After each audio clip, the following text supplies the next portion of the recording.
एक महिला कांस्टेबल जिसके ऊपर जिन का साया आता था, और जिन का साया जब भी उसके ऊपर आता था तो उसको बड़ी थकान सी रहती थी। और जब ये जिन का पूरी सच्चाई पता चली तो सब जो है डिपार्टमेंट, क्योंकि वो लेडी कांस्टेबल थी, तो वो लेडी कांस्टेबल की सच्चाई जान के, जिन की सच्चाई जान के काफी ज्यादा शॉक्ड रहे। पूरे डिपार्टमेंट के लोग ये सोचने में पड़ गए कि एक पढ़ी लिखी लेडी कांस्टेबल ये जिन के चक्कर में कैसे फंस गई, कैसे पड़ गई। पर खुलासे होने में 1-1.5 साल बीत गए थे, और मैं जो पीड़ित लेडी कांस्टेबल थी उनके साथ जो है वारदातें हो चुकी थी। पर इस कहानी से आपको कुछ ऐसा सीखने को मिलेगा, जो ये अंधविश्वास की दुनिया में बहुत लोग विश्वास करने लगे हैं, तो उसमें आपको थोड़ा सा जागरूकता मिलेगी। और यहाँ पे अगर किसी के ऊपर मुसीबत पड़ती है तो यहाँ पे लास्ट में लोग जो हैं वो झाड़ फूक और इसी पे विश्वास, अंधविश्वास काफी ज्यादा करने लगते हैं। तो आज की जो सच्चाई है वो आपको इस वीडियो में देखने को, सुनने को मिलेगी। तो चलिए वीडियो को स्टार्ट करते हैं। वीडियो स्टार्ट करने से पहले अगर आप चैनल पे नए हैं तो चैनल को जरूर सब्सक्राइब कर लीजिएगा। वीडियो अच्छी लगेगी तो लाइक और शेयर भी कर दीजिएगा अपने फ्रेंड और फैमिली के साथ, ताकि इस तरीके के वारदात वो भी सुन सके, जान सके और सतर्क रह सके। तो चलिए वीडियो को स्टार्ट करते हैं। ये जो घटना है वो उत्तर प्रदेश के बाग जिले की है, और बागपत जिले की है। और ये कहानी जो है वो महिमा नाम की एक लेडी कांस्टेबल की कहानी है। लेडी कांस्टेबल जो थी वो, उनकी शादी होती है 2016 में, और मनोज नाम के एक लड़के वो भी पुलिस डिपार्टमेंट में थे, तो उनकी शादी जो है वो महिमा और मनोज की शादी होती है।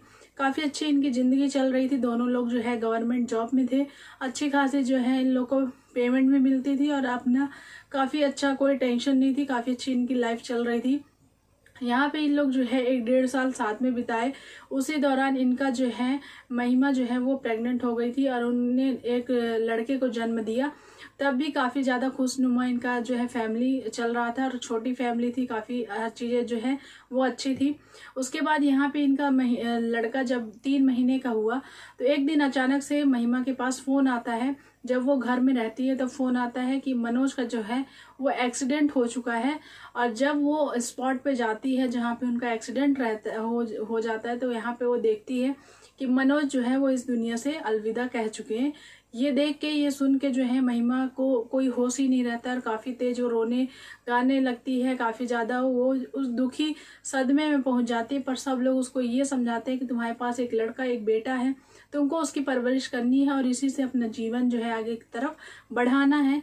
ये सारी चीजें समझने में उसको काफी वक्त लग गया, 5 से 6 महीने लग गए ये समझने में। फिर वो जब कंट्रोल में आई सारी चीजें, उसने सहनी सीख ली, और सब कुछ जो है ये दुख जो है वो उसने अपना लिया था। उसके दौरान जब उसका लड़का जो है 9 महीने का हो गया, तो यहाँ पे जब 9 महीने का हो गया तो अचानक से एक दिन जो उसका लड़का था वो घर में ही छोड़ के जाती थी। घर में छोड़ के जाती थी तो यहाँ पे कभी कभी उसको जो आस पड़ोस के लोग रहते थे उनके पास छोड़ के जाती थी। तो यहाँ पे जब ऐसा लगे कि उनका लड़का जो है वो काफी ज्यादा परेशान कर रहा है, तो महिमा के साथ उसको जो है वो लेके जाते थे, उसको मिला देते थे। और कभी कभी जो महिमा है वो खुद भी छुट्टी लेके और उसके पास, अपने बच्चे के पास रहती थी। ये सारी चीजें जो है ऐसी होती गई। उसके बाद जब इनका लड़का जो है 1.5 साल का हो गया, 1.5 साल का हो गया, एक दिन काफी ज्यादा ये जो है बगल वाले जो उनके पड़ोसी रहते हैं उनके पास रहता ही नहीं है, बहुत ज्यादा परेशान करता है। तभी जो है महिमा को फोन करते हैं, तो महिमा बोलती है बहुत जो है डिपार्टमेंट में मेरे बहुत काम है, पर मैं थोड़ा वक्त निकाल के आती हूँ। तो यहाँ पे जो पड़ोसी रहते हैं वो बोलते हैं कि हम आपके बच्चे को लेके आते हैं आपके ऑफिस में, आप यहाँ पे मत आइए। तो यहाँ पे ऐसा कहे कि वो उसको लेके जाते हैं, और वहाँ पे जो है सड़क एक हादसा हो जाता है, जिसमें उनके बच्चे के, महिमा के जो लड़का रहता है 1.5 साल का, उसको जो है भारी चोटें आती हैं। ऐसा जो है एक्सीडेंट होता है जिसमें उसके दोनों पैर टूट जाते हैं, और यहाँ पे उसके सिर में काफी ज्यादा चोटें आती हैं। और ये सुन के, ये देख के महिमा फिर से वही पुराने दिनों में जैसे टूट गई थी उस तरीके से दोहरा दिया गया था। और इस तरीके से वो जो है उनका लड़का वो आईसीयू में पहुंच चुका था। आईसीयू में जाने के बाद अब महिमा का कोई सहारा नहीं था। महिमा का काफी ज्यादा रो रो के बुरा हाल था। उसके बाद जो है अब उसने ये सोच लिया था कि एक लास्ट मेरे पास जो है खुशी का जरिया था, वो भी भगवान ने जो है ऐसे कर दिया है। काफ़ी ज़्यादा भगवान को कोसने लगी थी। उसी दौरान बहुत लोगों ने उसको समझाया कि वो ठीक हो जाएगा। डॉक्टर ने भी काफ़ी सांत्वना दी कि वो आपको बच्चा जो है थोड़ा टाइम लगेगा पर ठीक हो जाएगा। यहाँ पे ऐसी ही चर्चाएं चलती रही। महिमा काफ़ी ज़्यादा परेशान थी अपने बच्चे को लेके। तो यहाँ पे उसका एक दोस्त आता है तो उससे बोलता है कि तुम्हारे लाइफ में लगातार जो है ये घटनाएं कुछ न कुछ घटित हो ही रही हैं, तो कहीं किसी ने जादू टोना तो नहीं कर दिया है। तुमको इस बारे में अगर जानकारी है तो तुम किसी से दिखवाओ। तो यहाँ पे वो बोलती है महिमा कि मुझे इस सब चीज़ों में विश्वास नहीं है और मैं जानती भी नहीं हूँ ऐसा कुछ होता है या कौन ऐसा करेगा हम लोग के लिए। तो बोलने कि कोई भी कर सकता है। तो यहाँ पे महिमा ने कहा कि किसी को जानते हो? तो सामने जो एक उसका फ्रेंड रहता है वो कहता है कि मैं एक बाबा को जानता हूँ जो काफ़ी अच्छे रहते हैं।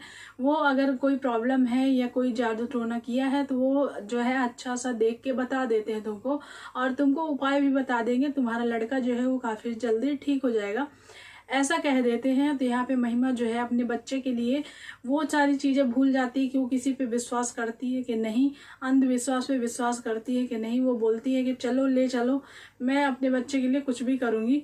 यहाँ पे जब उसको जावेद नाम का एक बाबा रहता है तो उसके पास जो है उसका फ्रेंड लेके जाता है, और यहाँ पे वो जो है वो बाबा बोलते हैं कि आपके जो है बच्चे पे, आपके परिवार में एक जिन का साया है जो कि काफ़ी ज़्यादा आप लोग को जकड़ लिया है, और यहाँ पे इसको हटाने के लिए काफ़ी वक्त लगेगा, काफ़ी ज़्यादा पूजाएं करनी पड़ेगी। और ये जिन जो है वो आपके अंदर भी आता है, आपके अंदर से भी इसको भगाना पड़ेगा। और अब आपके बच्चे को भी वो दिक्कत दे रहा है, प्रॉब्लम दे रहा है, कहीं उसकी जान लेके न जाए।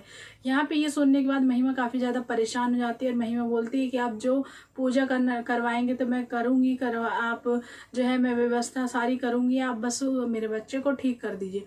ऐसा कह के जो है वो पूजा स्टार्ट करता है। अब यहाँ पे जो है 15 दिन, ऐसे 15 दिन में एक पूजा होती थी। तो 15 दिन में के बाद जब वो पूजा में सारी सामग्री जब उसको मंगाते हैं और महिमा जो है वो सारी चीज़ें लेके जाती है, तो यहाँ पे जब वो पूजा कराते हैं तो बोलते हैं कि पहले आपके शरीर से जिन को हटाना पड़ेगा। तो यहाँ पे अगल बगल काफ़ी सुगंधित जो अगरबत्तियाँ रहती हैं उनको जला देते हैं, और उसके बाद जो है उसको एक प्रसाद देते हैं। महिमा को बोलते हैं ये प्रसाद ले लीजिए, तभी जो है पूजा जो है वो स्टार्ट होगी। यहाँ पे जब पूजा शुरू करने से पहले उसको एक प्रसाद दिला देते हैं, और जैसे ही वो खाती है अचानक से उसको जो है चक्करें आने लगते हैं और वो वहीं पे बेहोश हो जाती है। बेहोश होने के बाद यहाँ पे जो है उसको कुछ भी होश नहीं रहता, और यहीं पे जावेद जो है वो उसके साथ फिजिकल रिलेशन बनाना शुरू कर देता है। जैसे ही फिजिकल रिलेशन बनाना चालू कर देता है तो यहाँ पे जो महिमा है उसको कुछ भी पता नहीं चलता है, क्योंकि उसने नशीली पदार्थ खाई हुई थी। उस प्रसाद में जो मिला हुआ था उसने वो खा लिया था, और उसी से उसको कुछ होश नहीं था। यहाँ पे जब 4 घंटे बाद उसको होश आता है तो वो काफ़ी ज़्यादा परेशान रहती है। उसके जो कपड़े हैं वो नग्न अवस्था में रहती है, और काफ़ी ज़्यादा वो परेशान हो जाती है, और वो ये कहती है कि पता नहीं मुझे थकान सी क्यों लग रही है और ऐसा क्या है। तो यहाँ पे जो है जावेद जो बाबा रहते हैं वो कहते हैं कि ये जो है तुम्हारे ऊपर जिन काफ़ी खतरनाक था, इसके लिए जब हमने पूजा की तो वो अपने बचाव के लिए ऐसा ऐसा कर रहा था, तो ये कुछ ऐसे करेगा, जब हट जाएगा तो ऐसा कुछ नहीं होगा, तो तुम्हें थोड़ा सा कष्ट जो है वो झेलना पड़ेगा। यहाँ पे इस तरीके से पूजाएं वो कराता था, और इसी तरीके से शारीरिक शोषण उसका करता गया। 5 महीने हो गए, 6 महीने हो गए, 7 महीने हो गए, 10 महीने हो गए, 12 महीने हो गए, 1 साल जब हो गए तब उसको ये सारी चीज़ें काफ़ी ज़्यादा बुरी लगने लगी। जैसे वो सारी चीज़ें सोचने लगी तो उसको काफ़ी ज़्यादा समझ में नहीं आ रहा था कि ये सब चल क्या रहा है। तभी डॉक्टर जो हैं वो कहते हैं कि आपके बच्चे पे काफ़ी ज़्यादा सुधार आ रहा है, काफ़ी ज़्यादा वो जो है अब वो चल भी लेगा और उसका माइंड जो है वो सही से काम करेगा, काफ़ी ज़्यादा इम्प्रूवमेंट आ रही है। तभी ये जब सोचती रहती है तभी ये जो है डॉक्टर से सुनती है, तो उसको ये लगता है कि शायद ये जो झाड़ फूक हो रही है उसी से मेरा बच्चा जो है वो ठीक हो रहा है। 1.5 साल हो जाते हैं और इसी तरीके से सिलसिला चलता रहता है, पर वो कहीं ना कहीं महिमा काफ़ी ज़्यादा परेशान रहती है। फिर जब ये सारी चीज़ें होती है उसको दुविधा लगती है, तब अपने डिपार्टमेंट के सर लोग से वो ऐसा डिस्कस करती है, सारी वारदातें उनको बताती है। तब उनके सर लोगों ने ये कहा कि तुम किस चक्कर में फंस गई हो और ये तुमने ऐसा क्या कर दिया, पहले ही तुमको ये सब चीज़ों में सतर्क रहना चाहिए। जब उनके डिपार्टमेंट में उस जावेद को ढूंढा जाता है तो वो उस जगह में नहीं रहता, वो उस जगह से हट जाता है और वो उसको काफ़ी ज़्यादा ढूंढने के बाद वो उसका जो ठिकाना पता चलता है और पुलिस वाले जो है उसको दबोच लेते हैं। और फिर उससे जब सच्चाई पूछी जाती है तो वो कहता है कि मेरी ऐसी बहुत सारी महिलाएं हैं जिसको किसी को कुछ समस्याएं हैं, तो मैं सिर्फ जो है झूठ बोलता हूँ और ऐसे ही जो है पूजा पाठ के नाम पे शारीरिक शोषण करता हूँ। मेरा यही काम है, यही पेशा है। और जिसकी समस्या दूर हो गई तो हो गई, नहीं तो हुई तो वो उसकी किस्मत है, पर मैं सिर्फ यही सब चीज़ों करता हूँ। बाकी मुझे किसी भी बात की कोई जानकारी नहीं है। मुझे जादू टोना करना, ना उसको झाड़ना, ना ऐसा कोई जानकारी नहीं है। मैं सिर्फ महिलाओं को इसमें फंसाता हूँ और उनके साथ जो है शारीरिक शोषण करता हूँ।